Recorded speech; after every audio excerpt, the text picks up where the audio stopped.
sell highs is a shorter list than our buys. We have a lot of buys we want to talk about. Some interesting buys we want to talk about. The sell list is a little bit shorter. We're going to start off with probably a popular take. Yeah. Because if anybody watched that Monday night game with New Orleans and Atlanta, they saw Devonta Freeman, Tevin Coleman just running all over the Atlanta defense. And they both put up 20-plus points. Tevin Coleman had 3 touchdowns. Devonta Freeman had over 200 yards. It was ridiculous. And it's not going to happen again, is basically what our narrative is. They go against Carolina this week, followed by Denver. Okay. Their schedule does not get any better. We got Carolina this week. Let's just look at their upcoming schedule. Boom. Let's bring it for the Atlanta Falcons. Week 5, they play Denver, as I just mentioned. Week 6, they play Seattle. Oh. Not getting any better. So that's 3 defenses in a row that they're running into. Week 7, they play San Diego. There you go. Boom. There's a juicy matchup. So you want to sell Freeman. I would sell Freeman. If we're talking about, if you only have Freeman, I'm selling Freeman this week because he has the name value. Tevin Coleman might not have the name value yet. Devonta Freeman was the top running back last year. He blew up on Monday night. You might be able to get something legitimate in return for Devonta Freeman. Sell him as a running back 1, and I do it now because if he starts to put up some stinkers in the next couple of weeks, then it'll be like, okay, he blew up that 1 week because he was playing like a historically bad New Orleans defense. We're not going to take a chance on buying him now. So I would sell Devonta Freeman this week. What is your take, Leo? My take is, if you only own one of these guys, then sell them. If you own both, I'm inclined to hold just because at that point you're an injury away from the healthy guy being like an elite RB1 probably. But if you only have one, sell them. I lean a little more towards Tevin. Not that I don't think Freeman is a good sell, but I think Tevin's numbers are especially concerning. Because he's getting a small share of the touches. Saw this interesting stat of the top 12 running backs. Tevin Coleman has the least amount of touch shares. He's only getting 27% of the touches in the backfield, compared to what it's all like 40 to 50%. So he's getting the ball much less than every other RB1. He's incredibly touchdown dependent. Took 3 touchdowns to do what he did this last week. And the red zone and inside the 5 and 10 snaps don't favor him as much as you think they would. It's almost a split in the red zone. It is a split inside the 10. And Coleman is a little bit out touching Freeman inside the 5, but it's 3-1. It's not enough to really mean anything. Yeah. So, Tevin, you won't be able to sell him for as much because his name doesn't mean as much. But I think he's more likely to, crash back to earth than Freeman. I mean, they're both going to be up and down every week is kind of what is likely going to happen. It's going to be a tough situation to determine who you need to start. I mean, this week it worked out regardless of who you started. If you started Coleman, you were happy. If you started Freeman, you were happy. But the first couple of weeks, Coleman was scoring the touchdowns. Probably frustrating for the Freeman owner. I mean, if we look at the stats, you mentioned that he's receiving, significantly less in terms of touches. He's only behind Freeman by 10 carries. Yeah. And he's out targeting Freeman in the passing game, and he has more receptions and yards than Freeman in the passing game by 100. So he's outgaining Freeman overall on the season. Not quite. He's close. Sorry. They're about the same in terms of yardage, but Coleman has the 4 rushing touchdowns to Freeman's 0, and he also has 176 receiving yards to go along with that, where Freeman, his touchdown came in the passing game. So it's really hard to predict for me. Yeah. Like you said, though, if you have both of them, I'm more inclined to hold because if there is an injury or one of them kind of asserts himself as a guy that really needs to be on the field the majority of the time, and it could be Freeman at this point. After the last game, it's really hard to predict. Then I would hold. But if you have either one of them, Freeman or Coleman, I'm looking to sell. Yeah. I don't think their value will be this high especially Tevin Coleman. You're right about that. He just put up 3 touchdowns. Yeah. You could probably sell him for legitimate value at this point. But the reasoning behind me wanting to sell Freeman is because of his name. Yeah, that's fair. If you can go out and get like an elite wide receiver, okay, I'm going to do it with Devonta Freeman. Again, we talked about this in our last episode. It doesn't really make sense to make a lateral move like trading Freeman for another running back. If you need depth and you want to trade Freeman for 2 running backs, I don't know about that. But if you need help in the wide receiver position and you can go out and get an elite wide receiver like somebody who's starting slow, a la Odell Beckham Jr. or Julio Jones, if you can offer Devonta Freeman as part of that package, I'm doing it right now. I agree with that. Here's like a follow-up question. Let's say you did have both, and you're like, you know what, I just want to sell the package, because the package is also at its highest value. And that, like, look, they're both, legit. You can start either one of them or both of them and be fine. If you're trying to spin that narrative, would you sell both of them for like Odell Beckham or Julio Jones, or would you want something else back with it? Both Freeman and Coleman for Odell. But I think it really depends on the makeup of your team. Yeah. Freeman and Coleman for Odell. That's tough. That's really tough. I think I would, honestly, because we know that Odell is the guy there. Yes, he's off to a slow start, but he's on pace, actually, if we're talking about Odell Beckham, to top his yards per season, his career best yards per season. He just hasn't scored a touchdown yet. That's his problem. But, the targets are there. The yards are there. The touchdowns will come with Odell Beckham. I don't think that's really a concern. Yeah. So I would make that trade. The whole thing with Freeman and Coleman is that if they're both healthy, they're both going to be kind of cannibalizing each other to a certain extent, using one of your favorite words. It worked out this week, but it's not always going to work out. There will be weeks where it will be a really difficult decision, and you might make the wrong one, and that's really going to frustrate the shit out of you. If you decide to start Coleman because, look, he's getting the red zone touches, he's scoring the goal line touchdowns, and then he puts up a dud, and Freeman explodes on your bench, and then you say, oh, okay, I'm going to go start Freeman next week, and the opposite thing happens, and you'll be really, really frustrated. Yeah. It's kind of one of these crapshoot situations where, you need to sell them for top value, as I think basically what we're going to stick to on this one. Yeah, I think we're saying that, like, they're sells, but they're soft sells, I guess. Whereas, like, with Ryan Matthews and Langford, like, sell them this week, you have to.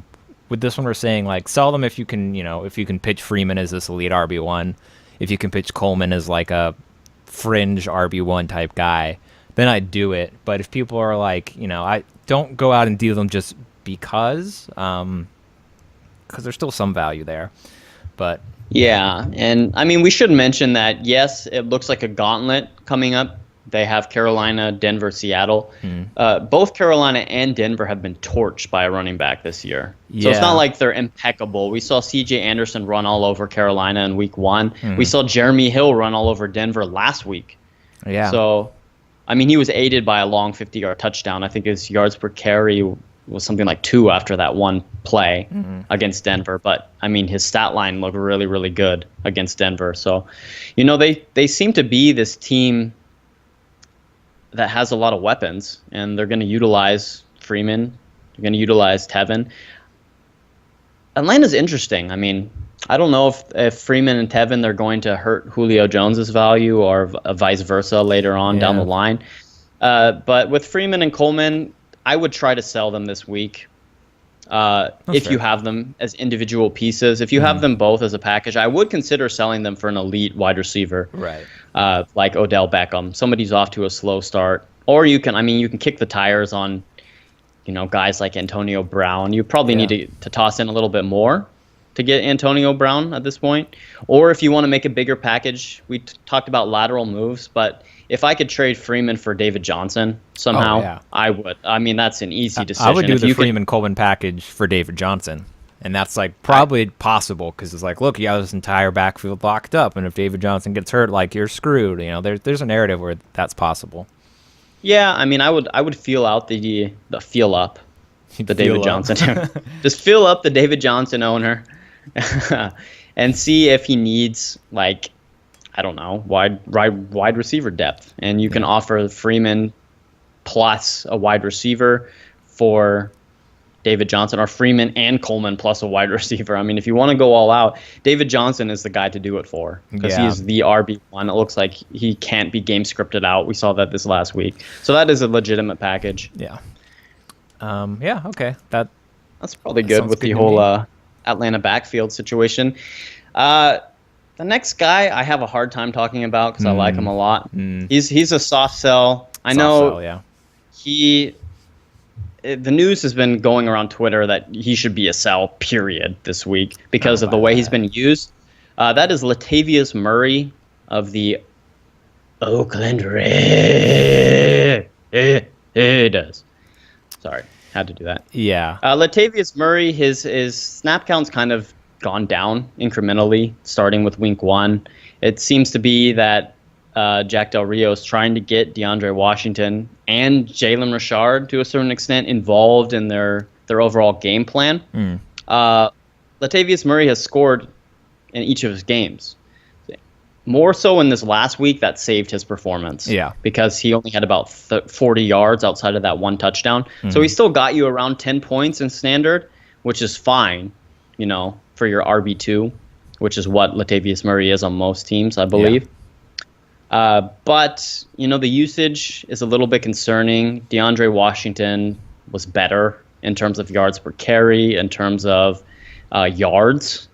He just didn't have the touchdown to go along with it. So what do you think about Latavius Murray? What are you selling him for if you are selling him? Right. I'm with you. He's definitely a soft sell. I own him in a league, and I'm just kind of shopping him around, you know, just seeing like, having people kick the tires, see what they think, because he probably is an RB2 the rest of the way with upside, you know, because he is in what's looking like a pretty good offense. But yeah, the snap count is concerning. The fact that he is part of a like 3-headed rotation is concerning. And so, you know, the touchdown regression will come. He's not going to have 16 touchdowns on the year. I mean, or will he? Maybe. If he will, then like, yeah, keep him. But you have to assume he probably won't. But if I'm selling him, it's as like an RB1. As you know, because the numbers are close to that. He's just outside of the RB1 in like the so far season long ranks. But to a running back needy team, he's pretty valuable. So, you know, if we're talking about like running back to wide receiver, I wouldn't. Would you do Latavius for Alshon? No. Okay. I would not, just because. I mean, if Alshon was healthy, I would do it in a heartbeat. Right. But I don't know about Alshon Jeffrey right now. I mean, he was banged up at the end of last week's game against Dallas. He's perpetually questionable.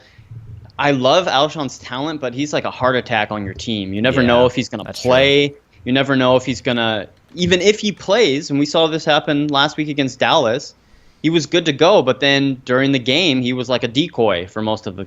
I mean, there was one drive where he was being heavily featured, but outside of that, he was a ghost like Patrick Swayze. Okay, that's fair. How about this one, actually, as I look through the wide receivers? Latavius Murray for DeAndre Hopkins. Oh, yeah, I'd do that. That one seems like it actually could be doable because they have similar sort of curves to their weeks of, like, Hopkins had it, like, all right week 1, good week 2, stinker of a week 3. And Latavius kind of has a similar curve to it. Not really stinker for week 3, but you could probably argue that to a running back needy team. I bet you could pull that off to the right team.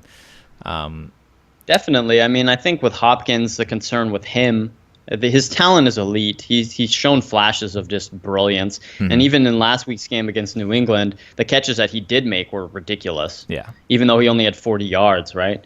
But he has Brock Osweiler as his quarterback. Mm-hmm. And, I mean, he did not look good against New England last week. It was a short week. They're playing the Patriots. You have to cut him some slack. Yeah. But I'm not sold on Brock Osweiler yet. I think, in certain matchups, it's attractive. But that's why I think you can probably use that narrative to get a DeAndre Hopkins, and I would do that right now because I think DeAndre Hopkins is still an elite wide receiver. He's still a wide receiver one. Latavius Murray, I don't think the Hopkins owner would take that trade, to be honest with you. So if you can get that package or make that trade, I would do it immediately. The thing with Murray is that, yes, he has an attractive stat line over the first 3 weeks, but I don't know if he has that like elite wide running back name right now. Yeah, that's true. People were kind of soured on him after he wasn't elite last year. Yeah, exactly. I mean, there was a lot of negative press about Latavius Murray coming into this year. And then the only thing that really salvaged Latavius Murray was that he was going to receive the same amount of volume that he received last year, and that is not the case. Now, if you're a Latavius Murray owner, we're not saying you should go out and sell him for anything. It has to be for the right piece because he's still, I mean, look at the landscape of the running back position right now. He's healthy. The fact that his snap count is kind of going down is concerning, but at the same time, it will probably keep him fresh. Right. Now, more teams are trending towards this. He's still receiving the bulk of the work. His snap count was 50% last week, so not what you want to see. But the previous weeks before that, he was over 60%, which is fine for a running back, for a starting running back. Yeah. I think Tennessee, they were kind of bottling up most of the Oakland running backs. DeAndre Washington can kind of offer this change of pace. And we see these change of pace backs rip off these long runs, which can be quite deceptive. So people think automatically, oh, he's a better running back. But Latavius Murray was the one who was taking the beating between the tackles. And then DeAndre Washington runs on the field and shoots up the gut for 30 yards. And that kind of it looks attractive, but he doesn't really have the build to be a starting running back. Right. So I don't think for a second that either one of these backs behind Latavius Murray is actually going to threaten his job as a starting running back, as a goal line running back. And even Latavius Murray has more passing down work than the other backs. So Latavius Murray, he's somebody you want to have on your team, preferably not as a running back one. But if you have him as a running back two, you're fine right now. You don't really need to sell him. But if you can, there are plenty of teams that need running backs, so you can just feel it out. See if you can get a wide receiver for Latavius Murray, somebody like maybe a T.Y. Hilton. That's possible, yeah. It's hard after T.Y. just blew up. I bet the Hilton owner is really excited to have him now. Exactly, but, yeah. Maybe what about Brandon Cooks, who's kind of like slowed down after the hot start? Cooks would be interesting. I'd think about it. Yeah. I think that's probably the line. That's probably the line. I mean, he had a really bad week against Atlanta. Right. There are a lot of mouths to feed. I'd be concerned if, Snead was out and Cook's going to get it going. I think Snead that's more comes a reflection back, of like Trufant just like shadowing him and them kind of selling out. And this next week he gets Verrett and he might have the same problem. So maybe Cooks is a better buy, next week. Who knows? Yeah, and that's true. Yeah, I don't know if I'd make that trade yet. I mean, there are a lot of mouths to feed in the New Orleans offense. I mean, this week was a Fleener week and a Michael Thomas week. Next week could be a Snead week again. It's hard to really predict. I mean, Cooks only really blew up in week one. So, yeah, Latavius, the last guy we have on our sell list is probably not like a very popular name, but with Keenan Allen going out, he was kind of the de facto guy in San Diego. Yeah. San Diego, and that's Travis Benjamin. Travis Benjamin, yeah. This one, again, he isn't a huge name, so this isn't someone you're selling like crazy high, but it's more that you're kind of getting out from under him before the regression really hits. His snap count has been sort of dwarfed by Tyrell Williams since week 2, since Tyrell really kind of stepped in as the guy, not just during the game where Keenan went down. So Tyrell's been out snapping him. He got out targeted, Tyrell did, than Benjamin last week. So Benjamin's kind of like slowly fading behind Tyrell. So the idea is you can sell him on the narrative of, he's the number one receiver there because Tyrell didn't really do much last week despite out snapping and out targeting Travis. Yep. So he's that guy that, you're selling him as, he's the number one. And the reason that he's a sell this week and not, next week or the week after is that they get New Orleans this week. And there's this, if Tyrell is out snapping and out targeting Travis Benjamin, he could end up with a bigger game than him, and then sort of the trying to sell Travis as the number one guy there kind of goes out the window. Yeah. And it seems to me that Tyrell Williams fits more into that mold of a wide receiver 1. Yeah. Travis Benjamin is kind of the like the Tavon Austin type of wide receiver for the San Diego Chargers. So they try a lot of different things with him. Sometimes they'll run deep routes. Sometimes they'll run these horizontal plays to try to allow him to run with the ball in the open field. But we know that Phillip Rivers likes throwing to the wide receiver that is built like a wide receiver 1, right. And that would be Tyrell Williams. It was Keenan Allen. Yeah. And Phillip Rivers peppered Keenan Allen with targets. Travis Benjamin doesn't really fit into that same mold. So while he will still probably put up usable weeks just because of the makeup of San Diego's offense, and right. They might be trailing in a lot of games. Game script might help him out. But I think Tyrell Williams will kind of assert himself as a better wide receiver. So Travis Benjamin, I mean, he has some value right now because of his last couple of games. Right. But just like you were saying, I think Tyrell Williams will be the better wide receiver throughout the rest of the season. So you might be able to trade Travis Benjamin for like a middle of the road running back. Yeah, I mean, you're selling Travis probably as like a wide receiver too. So you're kind of trying to get like a probably a lower end RB2 out of it. But you want to target a guy who has upside that's kind of could turn into something. Like if I had Travis Benjamin, I wouldn't have a problem going to like the Jordan Howard owner and seeing if you can make that swap, because Jordan Howard is on the verge of potentially being the guy. I mean, he's going to be the guy this week, and he could be it the rest of the season if he runs away with it. Yeah, so I wouldn't have a problem making that deal. I mean, if Travis Benjamin is like your third or fourth wide receiver, then definitely go out and shop him before around. You drafted him. That's kind of the point I would too. hope so, but you never know. I mean, you might have gone full robust, and Travis Benjamin is your wide receiver 1. Oh boy, ugly. Or you were like your wide receiving core was Keenan Allen, Sammy Watkins, and Des Bryant, and then all of a sudden, Travis Benjamin is your wide receiver 1 by default. Just ugly. Such bad luck. So would you trade Travis Benjamin? Here we go. For, let's see here. Who's another running back? Even Jordan Howard was a name I wanted. What about Dwayne Washington? I think that's a little premature. I mean, I feel like you kind of have to buy Dwayne Washington this week, though, just because of the prime matchup against Chicago. Chicago. So he might have a big week. So you kind of have to get Dwayne now.